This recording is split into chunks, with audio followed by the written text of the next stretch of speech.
Meghan Markle has responded to the reports that Netflix has dropped her and Prince Harry. So what do you think her spin on this is? So let me ask you something. If you were about to be fired, and you knew it was coming, how would you spin it? Would you walk out first, slam the door, and pretend it was your decision all along? Because that's exactly what Meghan Markle and Prince Harry just did, or tried to do, and the world isn't buying it. Hello everyone and welcome back. Today's topic, the shameful, awkward, and honestly predictable way Meghan and Harry tried to spin getting dropped by Netflix, as if it was some sort of mutual dignified goodbye. No, this is not a story of a graceful exit.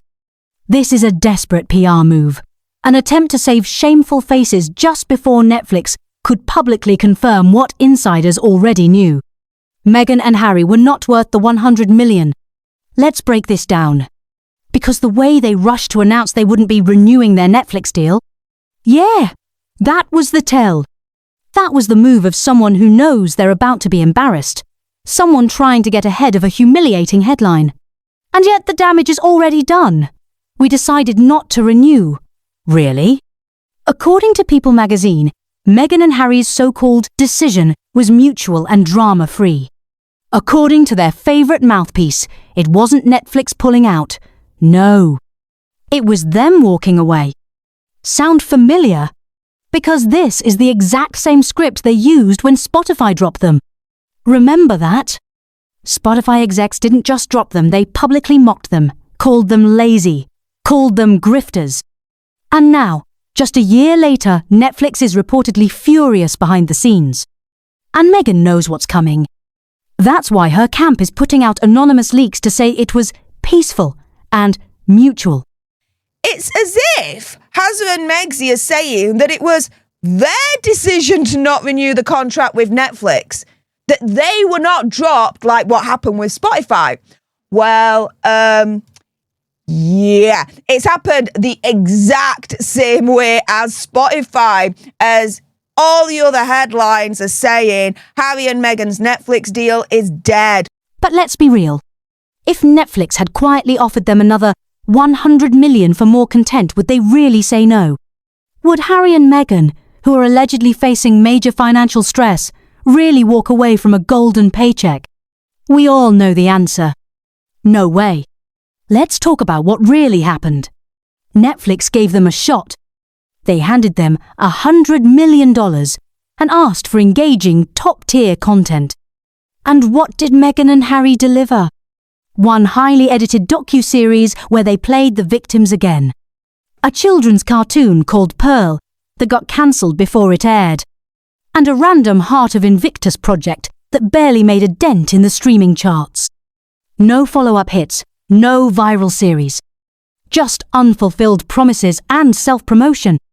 Insiders now report that Netflix was fed up, that Meghan prioritised her own brand over the actual content she was contracted to deliver. Netflix waited, they watched, and they saw that the so-called power couple could not replicate their initial buzz. And guess what? Netflix execs aren't emotional. They're not part of the Sussex echo chamber. They want results, views, value, not PR disasters. Here's where the real shame comes in. Meghan's team leaked this announcement just days before Netflix was expected to confirm the end of the deal. Why? Because they didn't want to be branded as rejected again. They didn't want another Spotify moment.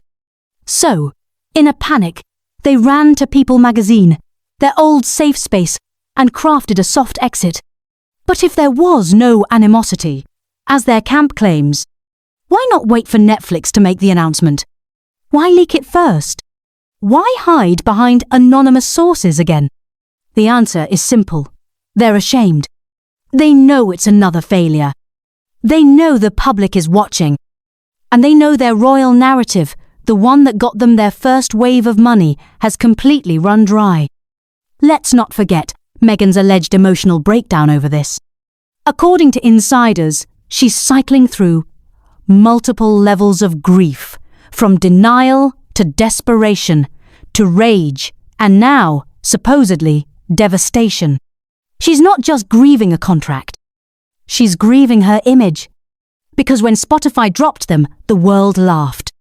When Netflix drops them, that's a full-scale collapse. Now X, Twitter, is filled with reactions calling this the end of the Sussex grift. People are listing their failed ventures like a corporate graveyard.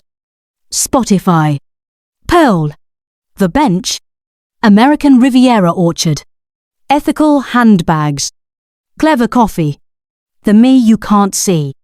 And now, Netflix.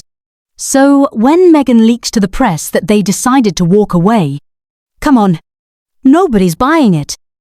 Let's ask the hard questions. With Spotify gone, with Netflix now joining the list of losses, with no working royal status to fall back on, what do Meghan and Harry have left? Another self-funded podcast? More scripted lifestyle videos with fake cakes and celebrity cameos? More leaks about the royal family to stay in the headlines.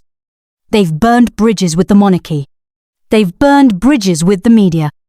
And now they're running out of time, money, and credibility. They needed Netflix far more than Netflix needed them. And now they're scrambling. This isn't just a failed contract.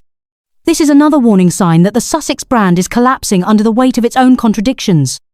You can't scream for privacy and then sell a documentary. You can't call your family racists and then ask for reconciliation. You can't take 100 million and not deliver and still expect respect. And you certainly can't fool the public forever. So no, Meghan. We're not falling for it. We know what this announcement really is. A cover-up, a face-saving PR stunt, and a very public, very embarrassing defeat. Stay tuned, because the Sussex downfall might just be getting started. If you found this breakdown helpful and revealing, don't forget to subscribe, like, and leave your thoughts below. Do you believe Meghan and Harry walked away from Netflix on their own terms? Or do you see through the spin? Let's talk about it. Until next time, stay sharp, stay skeptical, and don't drink the royal Kool-Aid.